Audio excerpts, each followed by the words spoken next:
Magandang araw po at magandang gabi sa mga nakapanood sa gabi at sa lahat po ng nabot ng video na ito. Welcome po dito sa AMBO Avoy Mix Videos. Ngayon po ay meron po tayong ipepresent sa inyong videos mula kay Times of India. Pero isa-silent lang po muna natin ito at tayo po ay magbibigay ng full na ating opinion o sa mga nakikita natin tungkol sa video na ito ni Times of India. So, ipi-play po natin ito. Ito po. Dito po nakikita natin na mukhang napakarami pong missile, kagaya po yan, na inilalabas o ginagamit ng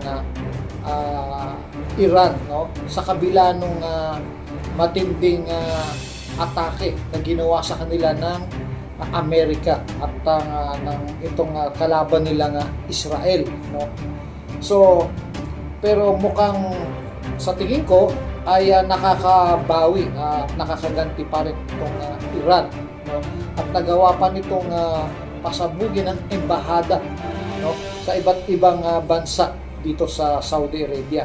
Pero ang nakakatakot po nito ay mukhang yung Iran po ay magiging trap para sa Amerika. Mukhang lumalabas na ang magwawagi po nito yung tunay na kalaban na lalabas pa, at ready na para sa isang gera. Ang tinutukoy ko po rito ay ang China, Alam natin na sinusuportahan ng China itong Iran at hindi natin alam kung gaano ba karami yung missile na naka-imbak dito sa Iran. Pero sa nakikita ko po dito, mukhang uubusin nila ang bala ng Amerika.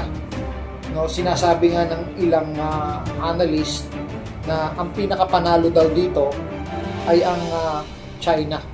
Bakit po? Kasi po tuloy-tuloy po yung paggawa ng China ng missile at wala po silang kahit isang missile na pandigma na pinakakawalan ngayon. Pero ang US po, gumagamit na po sila ng isang gamakmak nilang missile, inuubos nga ba ng China? Inuubos nga ba ng China yung missile ng kalaban o ng US sa pamamagitan ng gera dito sa Iran, Kung ganon ay nagmumukhang trap itong Iran, Kung tatagal ang gera dito sa Iran sa pagitan ng Iran at saka ng US o ng Iran at saka ng Israel,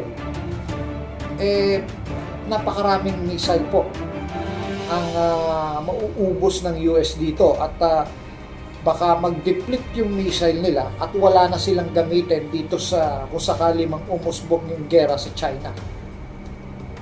Magkakaroon ng shortage sa pamagitan ng weapon, At hindi sa ina-underestimate yung US, di natin alam kung gaano karami yung missile ng US. Di natin alam yan. So, hindi yung ihahayag ng US, kasi kahinaan nila yon.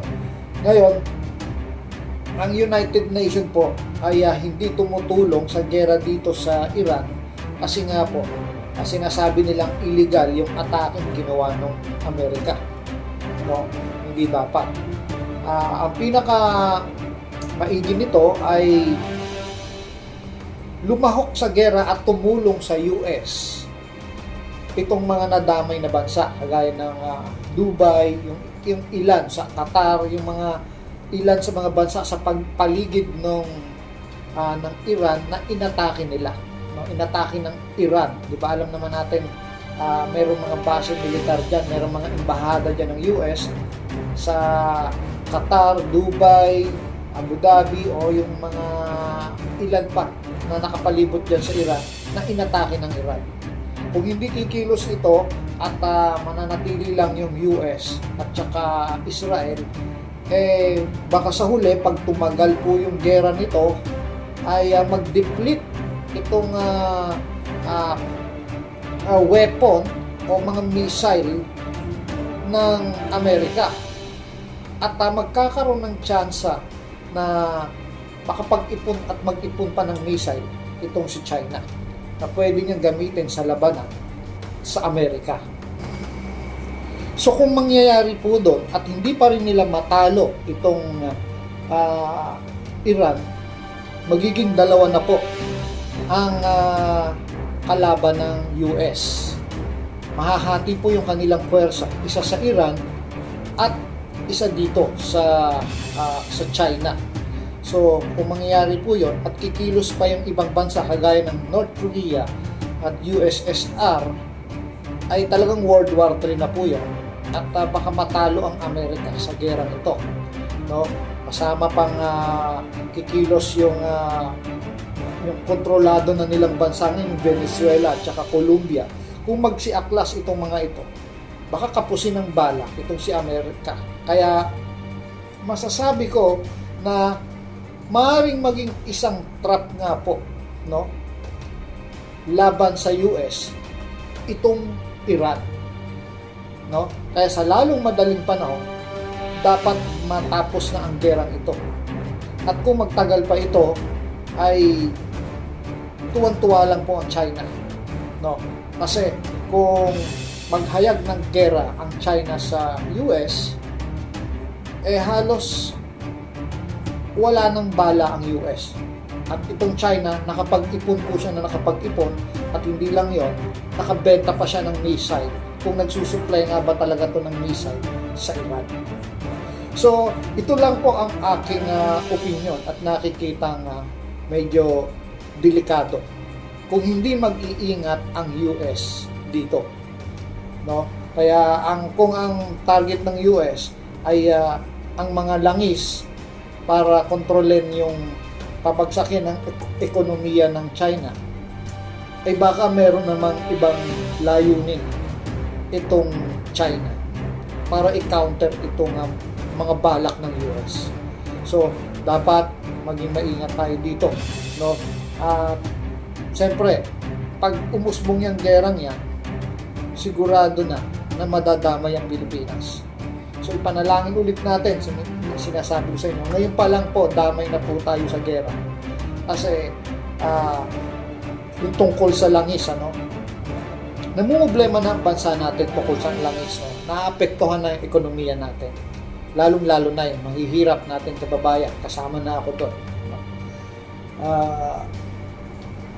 Damay po tayo lahat. Wala pa yung gera dito, nararamdaman na natin, madadamay tayo. So, yung trap na possible, itong Iran, na maging isang trap laban sa US, na gagamitin ng China naman. Sana pag-isipan ito, no? Pag-isipan ito maigi ng US, or sana lumahok yung ibang bansa para tulungan ng US para matapos na yung gera dyan sa Iran. At nang hindi magmukhang trap itong gera sa Middle East, no? Trap po yan para sa Amerika. So hanggang dito na lang po, at maraming salamat po. Ito po ang Avoy Makes Video.